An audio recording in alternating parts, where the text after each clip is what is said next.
प्रति हमारी कोई पुनर्वास आयोग बने, जिसके लिए वाजपेयी जी लड़ रहे हैं। मैं व्यक्तिगत तौर से जानता हूँ, पिछले 30 वर्षों से इस पर इन्होंने अपना जीवन लगा दिया। तो यह इशू बिना विस्थापन आयोग, बिना पुनर्वास आयोग के हम लोग हटे नहीं। चाहे कुछ भी हो जाए, मौत हो जाए तो हो जाए। अब शिबू सोरेन जी के बेटा हेमंत सोरेन जो झारखंड की लड़ाई में थे, कह रहे हैं कि नहीं थे, लेकिन मान लीजिए कि थे, उनके बेटा हैं। लेकिन अब ये है कि वो जब झारखंड के हैं और नहीं सुन रहे हैं विस्थापन और पुनर्वास आयोग, जिसके नाम पर झारखंड बना, तो हम लोगों को इस बात की ग्लानि है। अभी मधु मंसूरी जी गीत गाए, कितना दर्द है उसमें, क्योंकि अलग अलग हम लड़ाई लड़ रहे हैं, सफल नहीं हो रहे। तो इसलिए यह जरूरी है कि हम लोग एक सूत्र में बंधे, एक कम से कम मंच हमको मिल जाए जहां से ये इशू भी बने और समाधान भी हो। बस इतना ही मुझको करना है, आंकड़ों में मैं नहीं जाता। बहुत बहुत धन्यवाद। विस्थापन स्थानीयता भूमि अधिग्रहण अधिनियम 2013 को लागू करने, जबरिया भूमि अधिग्रहण पर रोक लगने के लिए और गर्मजूआ जमीन जो भूमि बैंक में डाल दी गया है उसको रद्द करने, उसका रसीद चालू करने और जहां भी गर्मजूआ जमीन का अधिग्रहण हो रहा है रैयती की तरह मान्यता दे करके उनको मुआवजा अनुसुधा प्रदान करने को लेकर एक सेमिनार हुआ। इस सेमिनार में लगभग 23-24 संगठन के लोग आए हैं राज्य से। वो आए हैं कोइलकारों से, आए हैं नेतरहाट से, आए हैं हजारीबाग के बड़का गांव से जहां पर 22 महीनों से चल रहा है आंदोलन, आए हैं चतरा से, और इस तरह से 22 संगठन के लोग, 23 संगठन के लोग आए हैं। और आज इसमें तय किया गया है कि 24 मार्च को विस्थापन अन्य सवालों को लेकर के हम विधानसभा मार्च करेंगे। इस विधानसभा मार्च में लगभग हम कोशिश करेंगे, हमारी कोशिश होगी सभी संगठनों की ओर से कि 50,000 लोग उसके पहुंचने की गारंटी करेंगे। और हमारे जो हजारीबाग में, चतरा में ये आंदोलन चल रहा है, उन्होंने तय किया है वो लोग पैदल चलेंगे। 21 तारीख को ही चलेंगे पैदल, चतरा से, हजारीबाग से, रामगढ़ से, और वो 23 तारीख के रात तक रांची पहुंच जाएंगे और 24 को यहाँ से मार्च करेंगे। और उसके बाद यह भी फैसला है कि अगर सरकार नहीं सुनती है, कोई कार्रवाई नहीं करती है, हमारे जो आंदोलन चल रहा है, आंदोलनकारी हैं जो चल रहा है 22 महीनों से हजारीबाग के बड़का गांव गोनलपुरा में अडानी को जो कोल ब्लॉक मिला है उसको रद्द करने के लिए, और ये गर्मजूआ जमीन का जो है बैंक में, भूमि बैंक में डाल गया है उसको रद्द करने और गर्मजूआ जमीन का रसीद काटने, उनको मुआवजा के लिए, ये तब तक चलेगा जब तक सरकार इस बात को नहीं मानेगी। और इसीलिए हम सबको, आप लोगों को भी और सबको बधाई देते हैं। सभी लोगों ने बहुत उत्साह के साथ इस बात को कहा है कि हम लोग सब जगह से आएंगे और 50,000 से अधिक लाने का प्रयास करेंगे।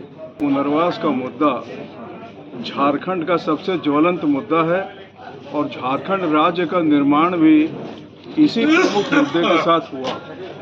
लेकिन खेद है कि अभी तक इसका गठन नहीं हुआ है। 24 मार्च को इसका गठन हो के रहेगा, इसकी घोषणा हो के रहेगी और पूरे झारखंड के लिए हम इसको इशू बनाएंगे। अब तक ये इशू नहीं बन पाया है। माननीय भुवनेश्वर मेहता जी के नेतृत्व में जो कोऑर्डिनेशन अभी देखने को आया है, विभिन्न संगठनों के लोग, विस्थापित संघर्ष मोर्चा के लोग आए हैं। हम समाज के सभी तबके के, झारखंड में जितने भी छात्र हैं, युवा हैं, वकील हैं, प्रबुद्ध जन हैं, उनका आह्वान करते हैं कि वो इस आंदोलन में जुड़ें और इसको अंजाम तक पहुंचाएं। नहीं तो झारखंड की शांति बहाल नहीं रहेगी और पुनर्वास और विस्थापन आयोग नहीं बनेगा तो धंगड़ होगा बहुत जबरदस्त।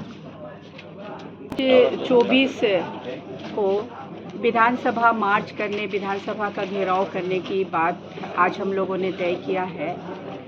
देखिए, ये बहुत दुखद है। हम लोगों ने झारखंड लड़कर बनाया और विस्थापन मुक्त झारखंड की बात हम लोगों ने किया। माननीय हेमंत सोरेन अभी फिर से थम्पिंग मेजोरिटी से सीएम होकर आए और इसके प्रीवियस में भी 29 में चुनकर आए, तब उन्होंने 11 मार्च 2021 को विधानसभा में ये घोषणा की कि झारखंड राज्य विस्थापित प्रभावित आयोग का गठन होगा। ये मुझे बहुत हैरानी की बात है, जो संसदीय राजनीति के लोग हैं वो बताएंगे कि विधानसभा में घोषणा के बावजूद विस्थापित प्रभावित आयोग का गठन सीएम साहब आखिर क्यों नहीं कर रहे हैं। हम लोगों का जो बड़ा एजेंडा है 24 मार्च का, वो है कि 2013 का the right to fair compensation and transparency in land acquisition rehabilitation resettlement act, उसके सेक्शन 24(2) को लागू किया जाए, झारखंड राज्य विस्थापित प्रभावित आयोग का गठन किया जाए और 2017 में जो पूर्व मुख्यमंत्री रघुवर दास जी ने भूमि अधिग्रहण कानून में 2017 में जो संशोधन लाया कि बहुफसली जमीन को भी लिया जा सकता है, अधिग्रहण किया जा सकता है, सोशल इम्पैक्ट असेसमेंट खत्म किया जा सकता है, इसको अभी तक माननीय हेमंत सोरेन जी ने रद्द क्यों नहीं किया। 24 मार्च का ये एक बड़ा एजेंडा है कि 2017 का जो अमेंडमेंट हुआ, रघुवर दास जी ने, पूर्व मुख्यमंत्री जी ने जो किया, उस अमेंडमेंट को 2017 के अमेंडमेंट को रद्द किया जाए। देखिए, पूरे राज्य में, पूरे देश भर में आज़ादी के बाद की अगर बात करें तो लगभग 7-8 करोड़ लोग डिस्प्लेस्ड हैं। उसमें 80% पॉपुलेशन डिस्प्लेस लोगों का ट्राइबल का है, बाकी 20 लोगों में SC, OBC और मुस्लिम समुदाय के लोग हैं। और इतनी बड़ी तादाद में लोग उजाड़े गए हैं। हेमंत सोरेन खुद ही मांग रहे हैं 1,36,000 करोड़। तो ये कोयले की रॉयल्टी, तो कोयले से जो डिस्प्लेस लोग हैं उनका पुनर्वास कैसे होगा। मुझे लगता है कि सरकार को और हम लोगों को एक नया फैसला करना पड़ेगा कि कोयले की माइनिंग जहां होती है वहां पे आदिवासियों को, मूलवासियों को कंपनी बना के उनको माइनिंग का हक देना होगा, तभी जाके हमें पूरे अधिकार मिलेंगे। और जो स्थानीय लोग हैं, विस्थापित लोग हैं, उनको जो कंपनियां स्थापित हो रही हैं, जैसे नया सराय में HEC हटिया विस्थापित परिवार समिति आंदोलन कर रहा है, तो नया सराय में रिजर्व बैंक ऑफ इंडिया है, पासपोर्ट ऑफिस है, नवरत्न कंपनी आई है, तो उसमें स्थानीय और विस्थापित लोगों को तो नौकरी मिलनी चाहिए। जो नया विधानसभा बना उसमें हम लोग की ज़मीन गई, लेकिन वहाँ के विस्थापितों को वहाँ पर माली का, फाइल मूविंग का काम अभी तक नहीं मिल पाया है। सरकार आउटसोर्सिंग कर रही है, आउटसोर्सिंग करके बाहर के लोगों को, विस्थापितों को झारखंड विधानसभा में नौकरी दी गई है। तो सरकारों को हमारी सरकार को इन बातों को देखना चाहिए।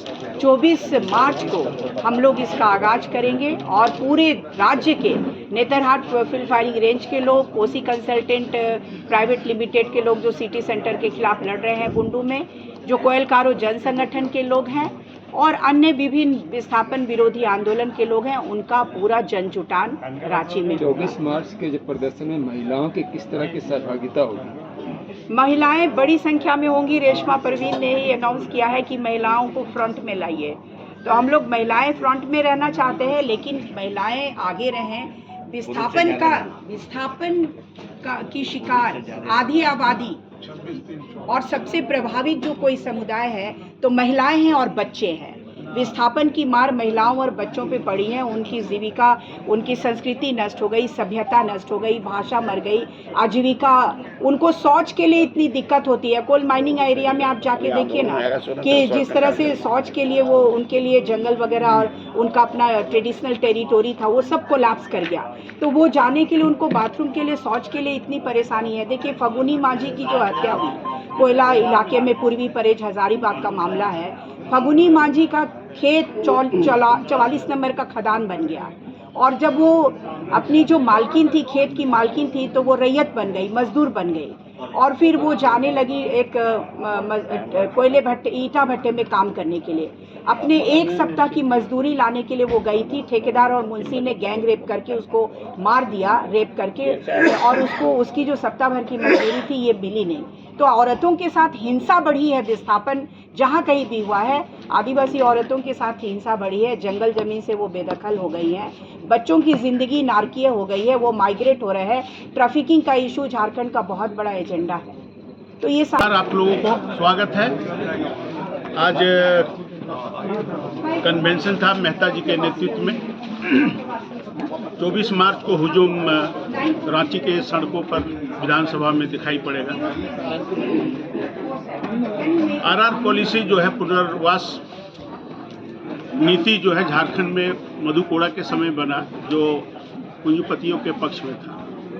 अब अबुआ सरकार आई है, तो अबुआ सरकार को चाहिए कि अबुआ लोगों के लिए, विस्थापित परिवार के लिए, विस्थापितों के लिए विस्थापन नीति विस्थापितों के पक्ष में बनावे, और विस्थापन आयोग का जो घोषणा उन्होंने विधानसभा में किया है उसको धरती पर उतारे। बस मुझे यही। जब देश आज़ाद नहीं हुआ है, आज से 400-500 साल से जल जंगल जमीन के सवाल पे लड़ते रहे हैं, अपने अस्तित्व और अस्मिता की रक्षा के लिए लड़ते रहे हैं। झारखंड के लोगों ने, आप देख लीजिए कि 1 जनवरी 1948 को जब देश आज़ाद हुआ तो पहला गोलीकांड हुआ था। लोगों ने अपने आइडेंटिटी के सवाल पे, जल जंगल जमीन के सवाल पे संघर्ष किए और शहादत दे दिए। इससे बड़ा देश आज़ाद के अंदर में क्या घटना हो सकती है। उसके बाद 1 जनवरी 1948 के बाद लगातार 2000 तक जल जंगल जमीन के सवाल पे हमारे लोग लड़ते रहे और गोली खाते रहे, चाहे तपकरा गोली कांड हो, चाहे नेतरहाट फील्ड फायरिंग रेंज हो, चाहे चांडिल डैम का मामला हो, कोइलवरी क्षेत्र का मामला, CCL, BCL, ACCL, चाहे सेल का मामला हो, हर क्षेत्र में डिस्प्लेस को लेकर हमारे लोगों संघर्ष करते रहे और शहादत देते रहे हैं। आज भी झारखंड अलग राज्य का जो संघर्ष चल रहा था, उसके गर्भ में पलायन और विस्थापन भी था। आज हमारे लोग पुनः इतने राज्य बनने के 25 साल के बाद भी आज भी हमें अपने आइडेंटिटी के सवाल पे, अपने अस्तित्व और अस्मिता की रक्षा के लिए विस्थापन और पलायन के खिलाफ हमें संघर्ष करना पड़ रहा है। और 24 तारीख को बड़ी संख्या, 24 मार्च को विधानसभा के समक्ष में झारखंड आंदोलनकारी संघर्ष मोर्चा की जबरदस्त उपस्थिति होगी। लाल और हरे झंडे के एक मिलान होगा। उस मिलान में देखेंगे कि हर तबका के लोग हथियार बंद आएंगे, परंपरागत हथियार के साथ में एक आंदोलनकारी इस आंदोलन में भाग लेंगे साथी। और हम विस्थापन अब नहीं सहेंगे, नहीं सहेंगे, नहीं सहेंगे।